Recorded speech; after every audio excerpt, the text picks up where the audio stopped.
નમસ્કાર, આપ જોઈ રહ્યા છો સ્પાર્ક ટુડે ન્યૂઝ।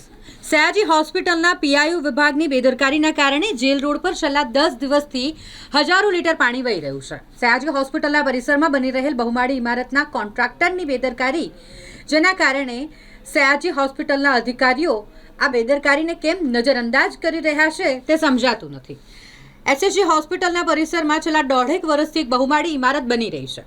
આ કોન્ટ્રાક્ટર દ્વારા કાયદાને નેવે મૂકી કામગીરી થતી હોવાના કેટલાય કિસ્સા પ્રકાશમાં આવ્યા છે। આ સાઇટની કામગીરી દરમિયાન છેલ્લા 10 દિવસથી હજારો લીટર પાણી જેલ રોડ પર વહી રહ્યું છે, ત્યારે ગંદકીના કારણે મચ્છરજન્ય રોગો ઉત્પન્ન થવાનો ભય રહે છે। એસએસજી હોસ્પિટલના આરએમઓ ડોક્ટર હિતેન્દ્ર ચૌહાણે આ વિષય પર પીઆઈયુ વિભાગને જાણ કરી હોવાનું જણાવતા, જો તાત્કાલિક આ સમસ્યાનું નિરાકરણ નહીં આવે તો જે તે અધિકારી પર કડક કાર્યવાહી કરવાની પણ બાહેધરી આપી છે। સયાજી હોસ્પિટલમાં જે અંડર કન્સ્ટ્રક્શન સાઇટ છે, જ્યાં નવી બિલ્ડિંગ બની રહી છે, એના કારણે આ પાણીનો વહાર થઈ રહ્યું છે અને એના નિવારણ માટે અમે એના સંબંધિત વિભાગને તેમજ કોન્ટ્રાક્ટરને વારંવાર રજૂઆત પણ કરી છે અને આ પાણી રસ્તા પર ન આવે અને પબ્લિકને અને દર્દીને નુકસાન ન થાય એની કાળજી રાખવા અમે ચોક્કસ એમને કીધેલું પણ છે અને હજી પણ કહીશું।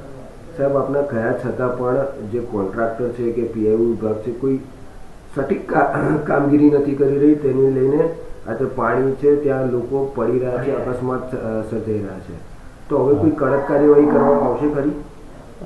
અમારા તરફથી પીઆઈયુને વારંવાર જાણ થાય જ છે, કોન્ટ્રાક્ટરને પણ વારંવાર જાણ થાય જ છે અને છતાં પણ હજી આ સમસ્યાનું નિરાકરણ નહીં આવે તો અમે એનાથી પણ જે બી અમારા લેવલનું કાર્યવાહી હશે એ અમે કરીશું।